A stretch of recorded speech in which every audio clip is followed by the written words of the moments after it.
ثم جعلناك على شريعة من الأمر فاتبعها ولا تتبع أهواء الذين لا يعلمون.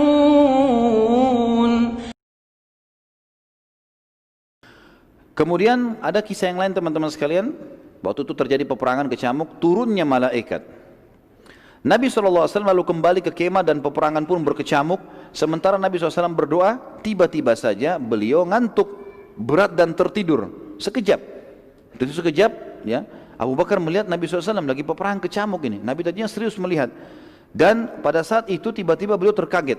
Baru beberapa detik kalau kita sekarang terbangun. Lalu beliau tersenyum. Dan Abu Bakar pun bertanya, wahai Rasulullah, kenapa anda tersenyum? Kata Nabi SAW, bergembiralah wahai Abu Bakar. Abu Bakar berkata, apa berita gembira itu ya Rasulullah? Abu Bakar bertanya, apa berita gembira itu ya Rasulullah? Kata Nabi SAW, ini Jibril telah datang dengan menunggangi kuda putih dan bersamanya 1000 malaikat. Quraisy jumlahnya 1000 kurang. Ya, sekarang malaikat datang, kalau malaikat saja lawan sudah cukup, gitu kan? Belum pernah teman-teman sekalian, kata ahli sejarah, malaikat terlibat dalam peperangan kecuali perang Badar. Ini pendapat yang paling kuat. Peperangan yang lainnya Allah SWT tidak turunkan lagi bantuan malaikat, tapi mereka hadir menyaksikan, iya. Tapi ikut berperang tidak pernah kecuali di Badar. Nabi SAW lalu keluar dari kemahnya, kemudian beliau menggenggam tanah dan melempar tanah tersebut ke arah Quraisy sambil beliau bersabda, sungguh terhina wajah-wajah kalian. Beberapa sahabat yang pada saat itu di perang Badar masih dalam keadaan kafir berkata, demi Allah, waktu Nabi SAW melempar tanah itu kami menyaksikannya. Dari pasukan kafir kami menyaksikan. Mereka masih kafir, nanti masuk Islam. Dan tidak seorang pun di antara kami kecuali kena matanya debu itu. Lemparan pasir, padahal cuma segenggam ya. Ratusan orang ini semuanya kena dengan itu. Pelemparan tanah tersebut Allah ceritakan dalam Al-Quran. Kembali surah Al-Anfal ayat 17 sampai 18.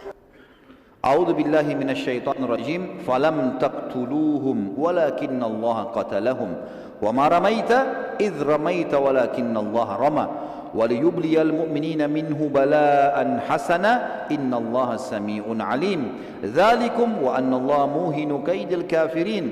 Maka yang sebenarnya adalah bukan kamu yang membunuh mereka hai Muhammad. Bukan pasukan yang membunuh orang-orang Quraisy, akan tapi Allah lah yang telah membunuh mereka. Dan bukan kamu yang melempar pada saat kau sedang melempar, tapi Allah lah yang telah melempar tanah itu sehingga menyebar ke mata pasukan Quraisy. Allah berbuat demikian untuk membinasakan mereka dan untuk memberi kemenangan kepada orang-orang mukmin dengan kemenangan yang sempurna. Sesungguhnya Allah maha mendengar lagi maha mengetahui. Itu ayat 17. Ayat 18-nya, itulah karunia Allah yang dilimpahkan kepada kalian dan sungguhnya Allah melemahkan tipu daya orang-orang kafir. Allah Subhanahu wa taala juga menceritakan teman-teman sekalian tentang kejadian ini dalam surah Al-Anfal ayat 9 dan ayat 10 ya. A'udzu billahi minasyaitonir, tentang kedatangan malaikat yang 1000 itu ya. إذ تستغيثون ربكم فاستجاب لكم أني ممدكم بألف من الملائكة مردفين وما جعله الله إلا بشرى ولتطمئن به قلوبكم وما النصر إلا من عند الله إن الله عزيز حكيم. Ingatlah ketika kamu memohon hai Muhammad kepada Tuhanmu pertolongan, lalu Allah perkenankan bagimu, sesungguhnya aku akan mendatangkan bala bantuan kepada kamu hai Muhammad dan pasukanmu 1000 malaikat yang turun atau datang berturut-turut, maksudnya bersamaan. Yang ayat 10-nya, dan Allah tidak menjadikan mengirim bala bantuan tersebut melainkan sebagai kabar gembira dan agar hatimu menjadi tentram karenanya, dan kemenangan itu hanyalah dari sisi Allah, sesungguhnya Allah maha perkasa lagi maha bijaksana. Kita masuk ke yang lain teman-teman, kisah Hudzaifah ibn Yaman radhiyallahu anhu. Ini panjang kisahnya. Nabi SAW memerintahkan agar muslimin tidak membunuh Abul Bukhturi karena ia yang telah membatalkan pemboikotan terhadap Nabi SAW dan Bani Hashim juga Bani Muttalib. Masih ingat Abul Bukhturi? Dia salah satu dari sekian orang, 6-7 orang yang berkumpul untuk merobek ya surat yang ditulis oleh orang-orang Quraisy untuk memboikot Nabi SAW. Abu Bukhturi punya jasa. Hadir di perang Badar, Nabi SAW mengatakan jangan bunuh Abul Bukhturi. Kalau temui dia hindari saja, jangan ada yang membunuhnya. Pada saat itu juga Nabi SAW melarang untuk membunuh siapapun dari Bani Hashim karena mereka ikut berperang terpaksa. Terlebih lagi Bani Hashim sudah banyak yang pulang. tinggal dari Bani Hashim beberapa orang, diantaranya Abbas.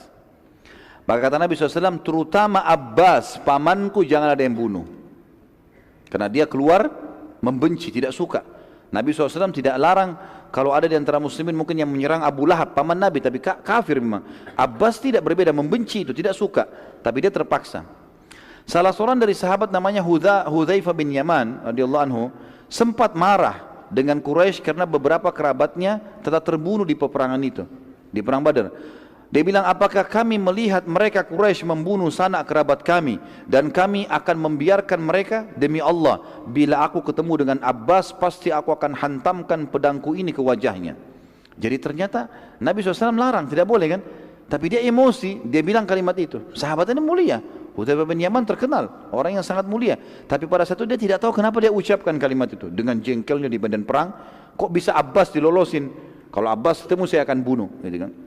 Nabi SAW saat mendengar perkataan Hudzaifah berkata kepada Umar bin Khattab, sedang berada di samping Nabi SAW, wahai Umar, apakah engkau akan membiarkan paman nabimu dibunuh?